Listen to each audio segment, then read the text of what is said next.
la suite, hein, les deux outils les plus performants, on est dans la suite. Donc, ce qu'on a vu dans la première capsule, pour bien comprendre, il fallait comprendre qu'on avait côté gauche, côté droite, pour pouvoir dire qu'il y a deux approches différentes. Il y a une approche qui est plus puissante que l'autre, on l'a vu. Allez voir la capsule numéro 1, introduction, ou allez voir sur Visibilis, là, il y a les 3 capsules qu'on a, là, sont toutes dans la même. Donc, vous avez tout. Vous avez le choix de le regarder en 3 capsules différentes ou toutes dans la même.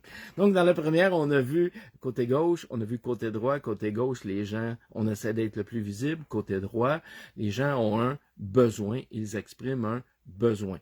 Comment qu'on fait pour être d'en face des gens qui expriment un besoin puis qui disent là, drette là, à ce moment précis là, je cherche ça. Puis qu'ils disent ça à Google, Google, il va avoir 2 affaires qu'il va faire.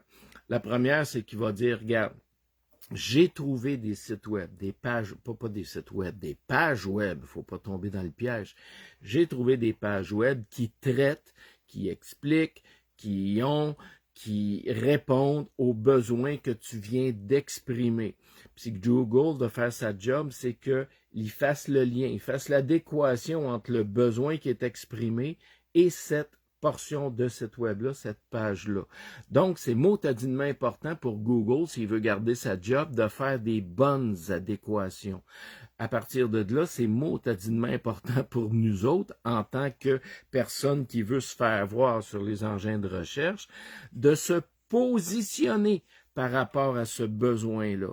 Ça devient donc très important avant de faire du contenu web, là, de comprendre c'est quoi que la personne cherche. Mon client cible, il cherche quoi, il veut quoi, il l'exprime comment. À partir du moment où on a fait cette analyse-là, puis qu'on a établi les meilleurs termes, les meilleures façons de faire, les meilleures façons de l'écrire, on va aller mettre un contenu qui va pouvoir répondre à ces demandes-là selon les critères de Google. Donc, on va aller mettre un contenu adapté à ça pour que la personne arrive sur la page puis qu'elle dise « Je suis à la bonne place, merci Google de m'avoir amené ici ». C'est ça qu'on veut. C'est pas l'inverse. C'est pas de faire un contenu web à propos de moi, qui je suis, mes produits, mes services. C'est pas ça. On l'a vu souvent dans les autres capsules. C'est que tu as un besoin, il est précis.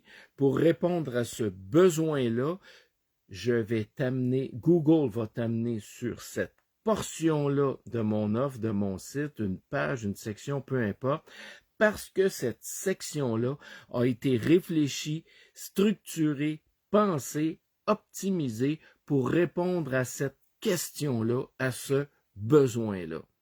Ça, c'est puissant. Et ça, dans le temps, à court terme, ça demande un travail. Oui, c'est un investissement, c'est pas une dépense. Après ça, à moyen terme, quand les résultats commencent à arriver, parce qu'on est dans les index de Google et tout, ben là, on commence à générer du trafic vers notre site web pour des gens qui cherchent quelque chose de précis. C'est ça le SEO. Le Search Engine Optimization, le mot optimisation là-dedans, c'est ça. C'est d'optimiser un contenu en fonction de ce que les gens cherchent. Ça, à moyen et à long terme, c'est la façon la plus facile et la plus rentable de faire de la mise en marché, puis c'est la façon la plus forte de faire de la mise en marché.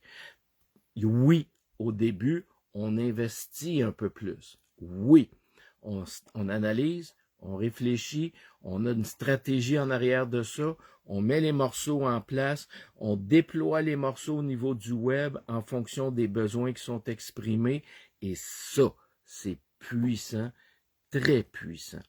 À partir du moment où on cherche à avoir des résultats instantanés, ben là, on s'en va à l'outil numéro 2. L'outil numéro 2, puis en passant, l'outil numéro 1, c'est pas vrai là, que ça prend 1 an puis 2 ans, c'est pas vrai. Il y a des façons de faire pour être garoché des index de Google beaucoup plus rapidement, puis il y a des façons de faire pour le faire. Pour l'outil numéro 2, ça, c'est plus de l'instantané. On le regarde dans la prochaine capsule. Ciao!